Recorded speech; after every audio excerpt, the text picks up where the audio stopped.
Is it better to be feared or respected? And I say, is it too much to ask for both? With that being said, I'm proud to introduce the crown jewel of the con industry's freedom line for your consideration, the Jericho.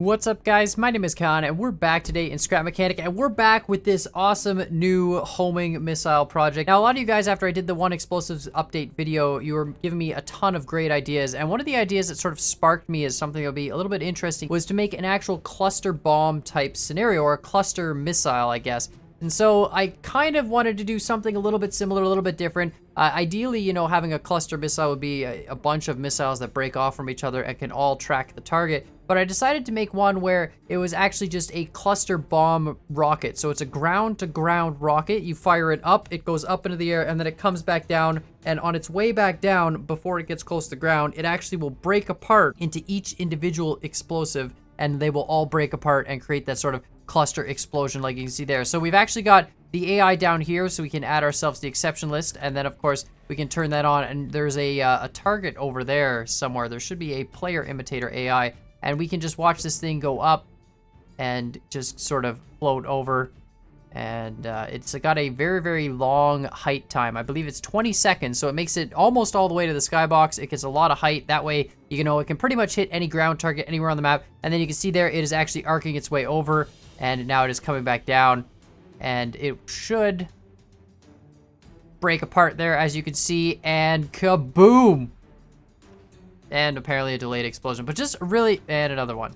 But an awesome cluster bomb. I really enjoy it. I'm really a big fan of just, you know, playing around with these new explosive blocks. And you can see that one's gonna actually try and track us. And just like the previous homing missile, it does have an active tracking in it. With the previous missile, as you make the weight heavier, countering gravity becomes worse and worse and worse. But you can see we can launch a second one, and that first one should actually loop back around. And with 9 explosives, they all will decouple actually all at the same time. And so you have one that stays on the tip of the rocket, and then the other 8 sort of decouple. And I believe that one's going for, yeah, it's going for that target as well.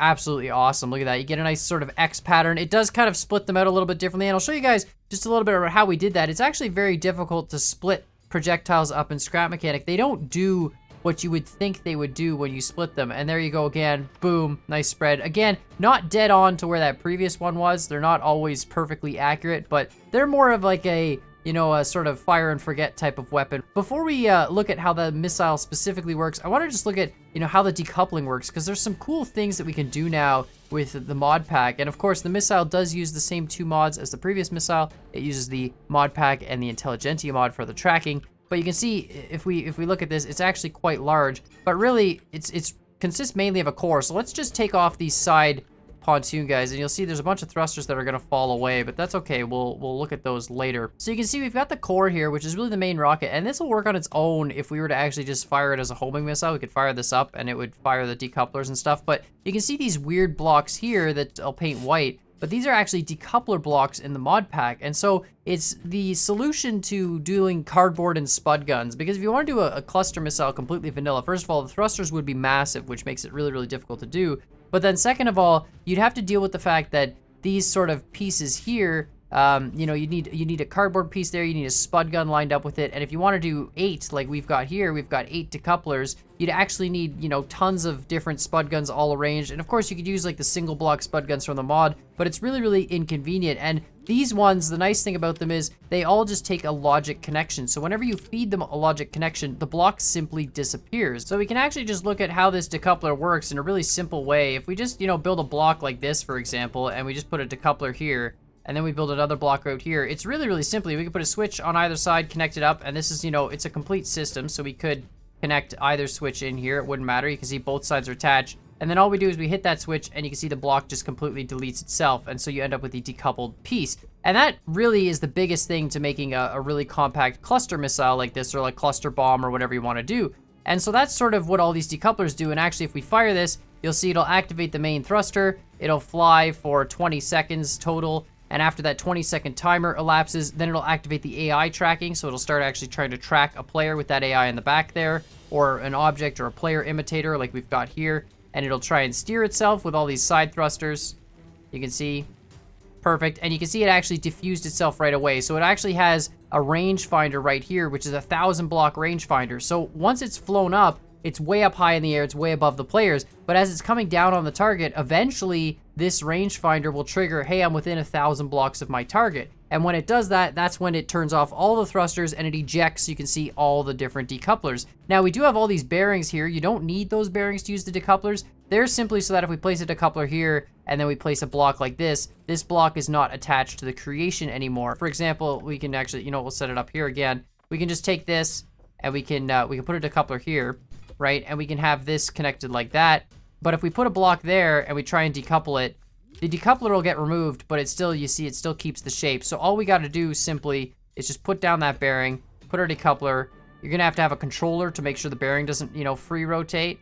And then now you can see if we break the decoupler, boom, just instantly breaks and the bearing is left over. All we've got is an explosive warhead on the tip, which of course the rocket is aimed pretty much at the target. So the tip will, you know, come down first and destroy the target. And then we've got all these side pontoon rockets. But if you just eject side pontoon rockets, there's no such thing as like momentum transfer in Scrap Mechanic, really. And to show that, we can actually look at a really simple example. So let's just grab an electric motor here, or a gas motor, really. It doesn't matter. This is, I think, a modded one, but it's not a big deal. And so we can just put one of those down and we can put a block, you know, thing. And we can just put a rotating piece like this and we'll put a decoupler on it like so. And we'll just put, you know, whatever, like another block on it. It doesn't really matter.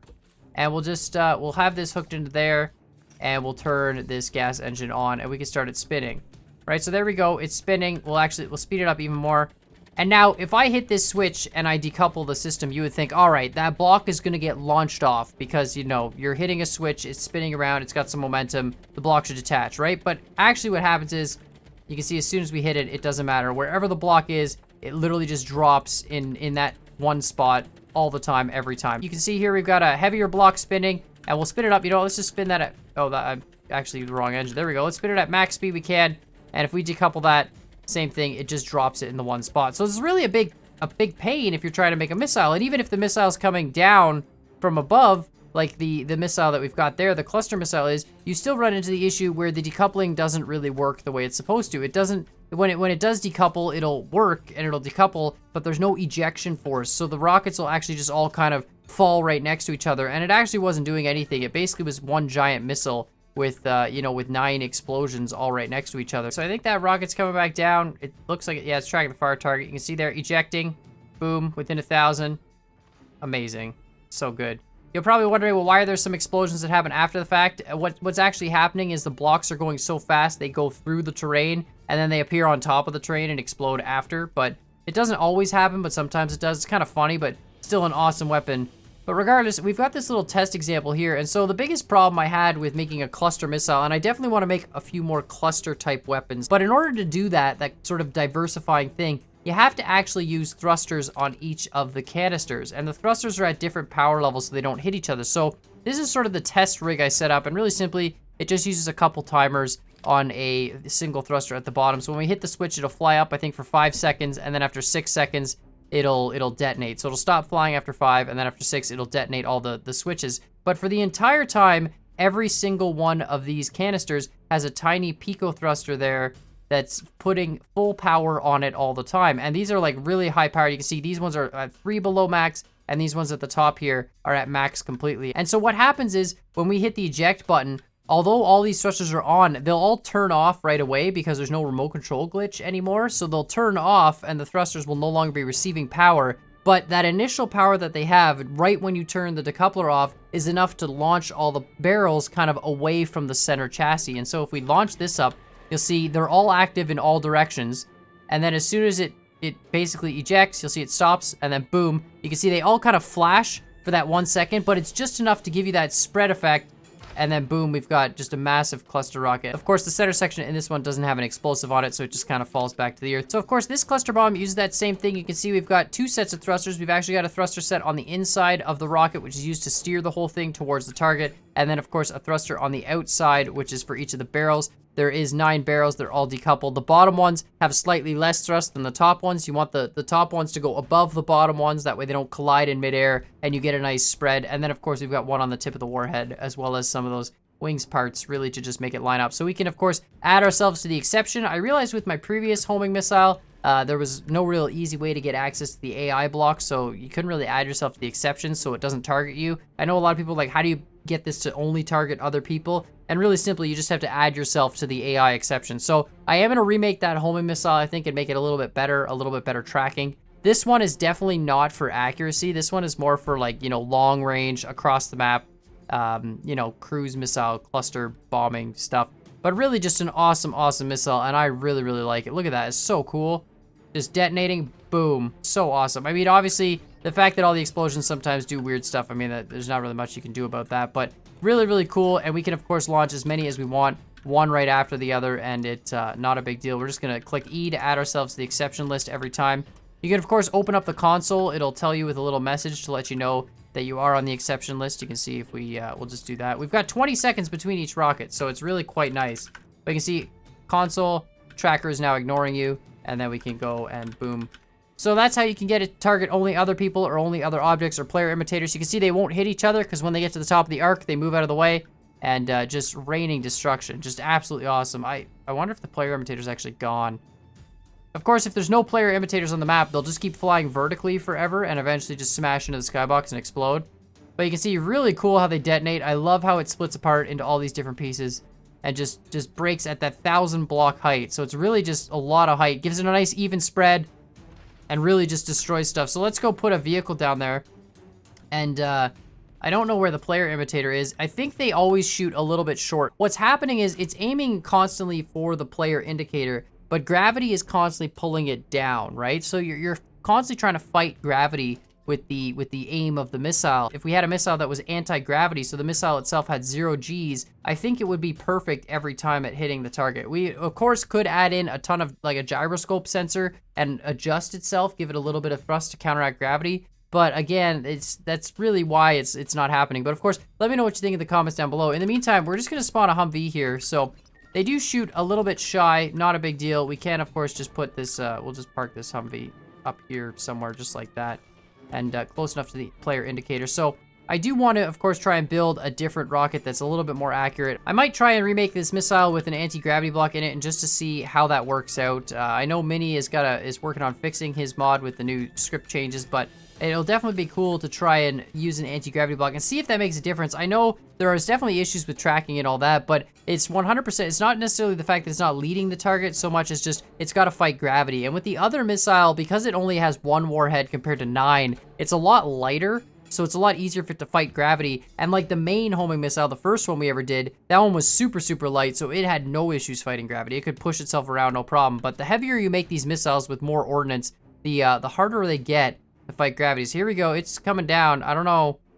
Oh, yeah, it still hit it. It's still like half them. You can see just a giant explosion radius. But really, really just such a cool rocket, guys. I'm so happy with how this thing works. And don't get me wrong, I'm not done. I'm going to upload this one to the workshop. You guys can check it out. I'm sure a lot of you will see there are some flaws with it where you're trying to have it hit specific targets in certain areas. You know, really, really long distance targets when it's got a really shallow angle coming in. The spread is not as nice, so there's definitely a few things we could improve there. But relatively simple AI in terms of how this one works. It's just steering itself towards the target and then detecting when it's, you know, a certain height away and dropping the bombs. You can see that one even so much different from the other one, but that car is just gone now. I really, really think this is cool. I just love watching those missiles break apart at the last second and just all kind of come down and destroy the target. And we don't even have a target anymore. Are there... Oh yeah, it's coming. This is still player indicator there. Perfect. Look at that. But anyways, of course, let me know what you think in the comments down below. And while you're at it, hit that like button, hit that subscribe button. And as always, I hope you guys enjoyed this video. And we'll see y'all next time.